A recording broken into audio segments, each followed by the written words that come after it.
CONCOR just came out with its earnings, and let's address the quarter gone by with Kalyana Rama, the chairman and MD at CONCOR, joining in on the show right now.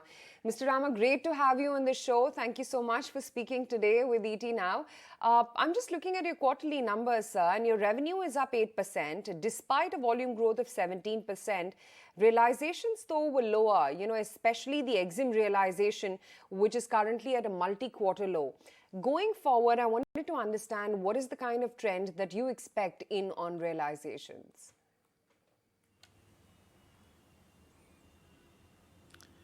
You see, actually in EXIM, the realization has not gone down. See, our originating numbers, originating margins are intact. In fact, they have grown up. But because we started a new line of business and in that we are getting volume, so our handling volumes have gone up.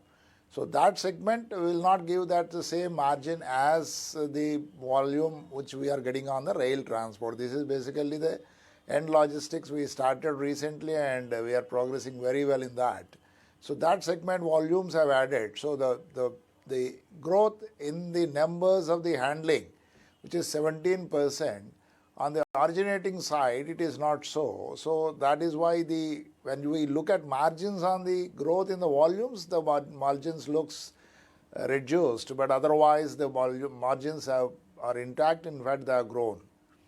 But the EXIM scenario is not very good as of now. And when we talk to all the stakeholders, the expectation is that the things will brighten up in the next few months. So we are also keeping our fingers crossed to get more originating volumes. Okay, good to hear that. What is the update on guidance? You've talked about 10 to 12% volume growth. If you could just put in some numbers there. And the FY23 PAT, which is likely to be about 1,300 crore odd rupees.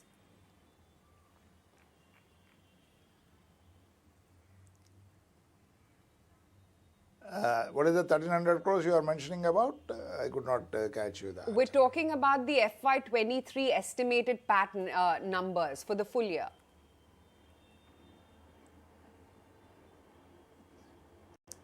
Yeah, that is, see, on the revenue side, still we are hopeful that we will be able to catch up with that 10-12% growth on the top line and the bottom line, what we forecasted.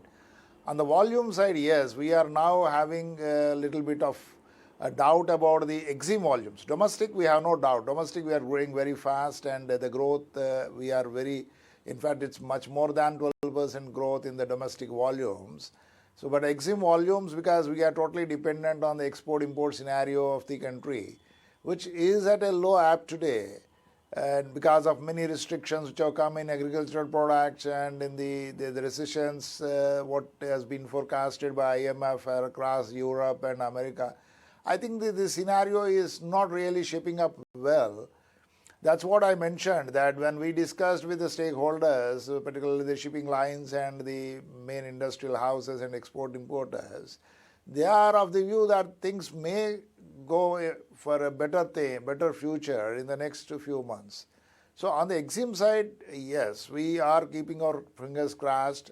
So it's more of a guesswork if I start doing that. The guidance volumes, there may be subdued guidance compared to the 10-12% what I talked of in the first 2 quarters. But on the domestic side, we are hopeful we'll be able to bring the numbers. So that will offset a little bit of EXIM, but because domestic volumes are less compared to EXIM volumes, the overall growth may be a little less than what we forecasted.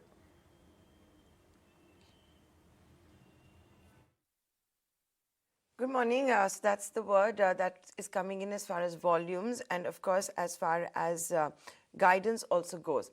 Now, CONCOR, which has had a good run on the last street, especially the last 3 months, is a target of the government as far as disinvestment goes.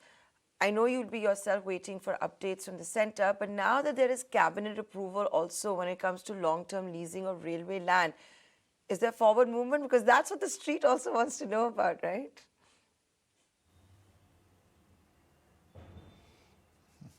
Yeah, of course. Everybody wants to know about that. And in fact, I am also waiting that this thing should be finalized fast because too much of uncertainty for a long time is not good for any business.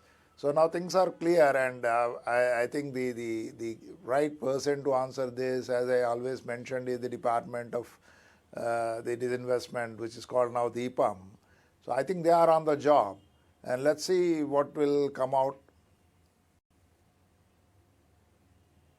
Otherwise, from our side, we are in early November, because there were reports of how there were roadshows as well that took place. There were reports of roadshows that took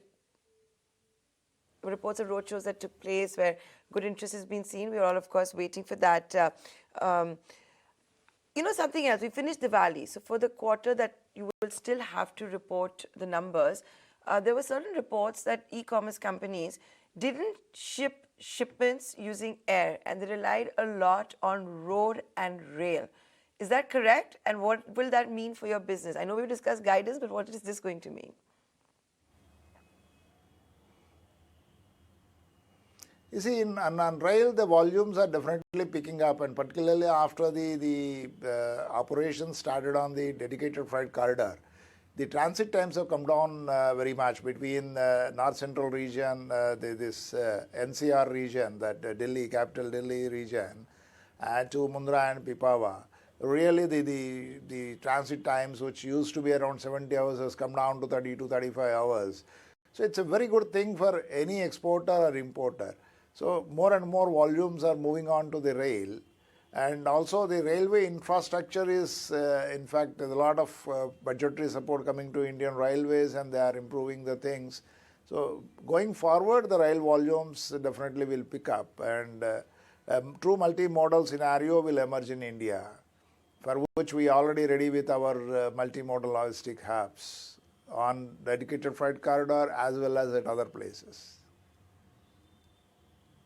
That's the outlook on your volume growth guidance, as well as your view on how you're looking at realizations and revenue growth going forward. That's the word from CONCOR.